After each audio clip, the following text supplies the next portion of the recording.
बिस्मिल्लाहिर्रहमानिर्रहीम। अस्सलाम वालेकुम दोस्तों, डॉक्टर महरान तव्हांजी ख़िदमत में हाज़िर आहियां। जीअं त तव्हांखे ख़बर आहे त कुदरत वारे इंसान जे जिस्म खे घणई उज़वनि सां नवाज़ियो आहे। इन उज़वनि में मुख़्तलिफ़ वक़्तनि में मुख़्तलिफ़ बीमारियूं थियनि थियूं जेके कॾहिं कॾहिं इंसान जी ज़िंदगी लाइ ख़तरनाक साबित थियनि थियूं। अॼु असांजी डिस्कशन जो मौज़ू आहे जिस्म में मौजूदु हिकिड़ो अहम उज़वो पितो ऐं उन में ठहंदड़ पथरियूं। पितो इंसान जे जिस्म जो हिकु अहम उज़वो आहे जेको जिस्म जे साॼे पासे मौजूदु हूंदो आहे, जिगर जे पोयां मौजूदु हूंदो आहे। इन जे बुनियादी कमनि में जिस्म में अंदरि वेंदड़ चिकनाहट जेको असां पंहिंजे खाधे में इस्तेमालु कंदा आहियूं, उहा चिकनाहट या उन फैट्स खे तोड़ण या उन्हनि खे हज़म करणु आहे। पितो इहो कमु हिकिड़े मादे जे ज़रिए सर अंजाम ॾींदो आहे जंहिंखे असां इंग्लिश में बाइल चवंदा आहियूं। दोस्तों, पिते में हूअं त काफ़ी बीमारियूं थी सघनि थियूं, पर अॼु असां ॻाल्हाईंदासीं पिते में ठहंदड़ पथरियुनि जे बारे में। पिते में जेके पथरियूं ठहनि थियूं उहे वधीक कोलेस्ट्रॉल या चिकनाहट भरे खाधे खे इस्तेमालु करण सां थियनि थियूं। जॾहिं बि असां चिकनाहट वारो खाधो या कोलेस्ट्रॉल वारो खाधो इस्तेमालु कंदा आहियूं त कोलेस्ट्रॉल स्टोन्स असांजे पिते में ठहंदा आहिनि। इन खां अलावा हिकिड़े ॿिए क़िस्म जा स्टोन्स बि पिते में ठही सघनि था जिन खे असां पिगमेंट स्टोन्स चवंदा आहियूं। उन्हनि जो रंग कारो हूंदो आहे। दोस्तों, अक्सर इहो सुवालु पुछियो वेंदो आहे त पिते जी पथरी कंहिं में थींदी आहे। असल में पिते जी पथरी बराबरि तौर ते मर्दनि ऐं औरतुनि ॿिन्हिनि में थी सघे थी, पर इहा वधीक कॉमन औरतुनि में आहे। औरतुनि में इन जी मुख़्तलिफ़ वजूहात आहिनि। अवल त फैमिली हिस्ट्री आहे। जंहिं बि फीमेल पेशेंट खे जंहिंजे ख़ानदान में उन जी माउ, उन जी नानी या उन जी भेण खे पिते में पथरी हूंदी त इहो मोस्ट लाइकली आहे त उन लेडीज़ खे बि पिते में पथरियूं थींदियूं। इन जी हिकिड़ी एवरेज एज त 25 खां 40 साल जी उमिरि आहे, त 25 खां 40 साल जी उमिरि जी ख़वातीन में इहा पिते जी पथरी थी सघे थी। पर जिन खे ख़ानदानी हिस्ट्री हूंदी आहे उन में नंढी उमिरि में बि यानी 15 साल जी उमिरि जी लेडीज़ में बि पिते जी पथरियूं थी सघनि थियूं। ॿियो कारण उहे औरतूं जेके ॿारनि में वक़्फ़े वारी गोलियूं इस्तेमालु कंदियूं आहिनि उहे वधीक रिस्क ते हूंदियूं आहिनि त उन्हनि खे पिते जी पथरी थी सघनि थियूं। साॻी तरह सां मर्दनि में बि पिते जी पथरियूं थियनि थियूं ऐं अक्सर औक़ात उन्हनि में बि इहा ई एज हूंदी आहे, 25 खां 40 साल या उन्हनि खां मथे थी सघे थी। ऐं ख़ुसूसी तौर ते ही उन्हनि मर्दनि में थींदी आहे जेके पंहिंजो वज़न कमु करण वारियूं एक्सरसाइज़िस कंदा आहिनि, तकिड़ो पंहिंजो वज़न घटाईंदा आहिनि ऐं उन खां पोइ हू वरी ख़्यालु न रखंदा आहिनि, वरी उन्हनि जो वज़न वधी वेंदो आहे। त हिकु दफ़ो जॾहिं तव्हां एक्सरसाइज़ जी रूटीन ते अची वञो, पंहिंजो वज़न घटायो ऐं उन खां पोइ तव्हां ख़्यालु न कयो ऐं तव्हांजो वज़न वरी वधी वञे त अहिड़े मेल पेशेंट्स में बि पिते जी पथरी जा चांसिस तमामु घणा हूंदा आहिनि। दोस्तों, हाणे पिते जी पथरी जा सिम्टम्स कहिड़ा आहिनि, कहिड़ियूं निशानियूं आहिनि जो असांखे ख़बर पए त पिते जी पथरी जिस्म में ठही चुकी आहे। ॾिसो, इन निशानियुनि में सभ खां पहिरीं निशानी त सूर जी आहे। त जिस्म जे पेट जे विच में या राइट साइड ते हिकिड़ो मरोड़ जी क़िस्म वांगुरु सूर थींदो आहे जंहिंजी शिदत तमामु घणी हूंदी आहे। इन सां गॾु कुझु मरीज़नि में उल्टी या मतली इहे कैफ़ियत बि थी सघनि थियूं ऐं हिकु मख़सूस क़िस्मनि जे मरीज़नि में मैदे जी जलन या बदहज़मी बि थी सघे थी। इहे सिम्टम्स आहिनि त ध्यानु जेको आहे पिते जी पथरी तरफ़ वञणु खपे।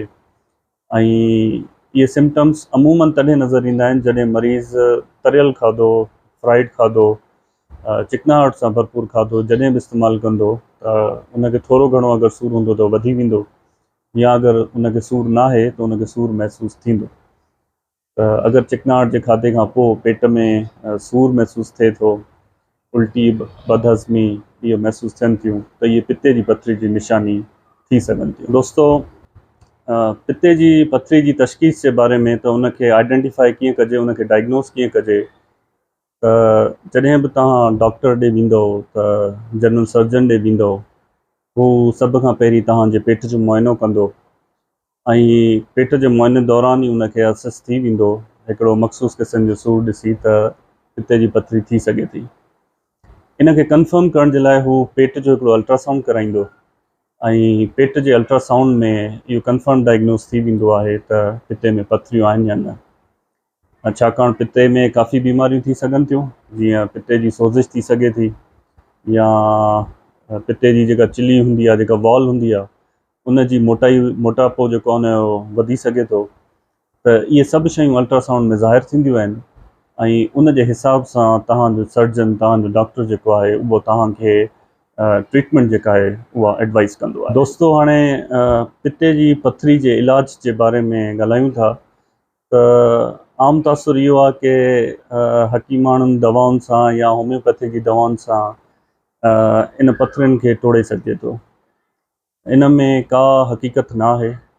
पिते में ठहंदड़ पथरी जो इलाज सिर्फ़ु ऑपरेशन आहे, सिर्फ़ु सर्जरी आहे। हिकु दफ़ो जॾहिं जिस्म में पथरियूं ठही थी वञनि पिते में, त बिना ऑपरेशन जे उनजो को हल न आहे। ऐं सभ खां पहिरियां जेका ऑपरेशन आहे उन जा त ॿ क़िस्म आहिनि। हिकिड़ो कैमरे वारो यानी लेप्रोस्कोपिक ऑपरेशन आहे ऐं ॿिए ऑपरेशन खे असां चीरे वारो यानी ओपन ऑपरेशन चवंदा आहियूं।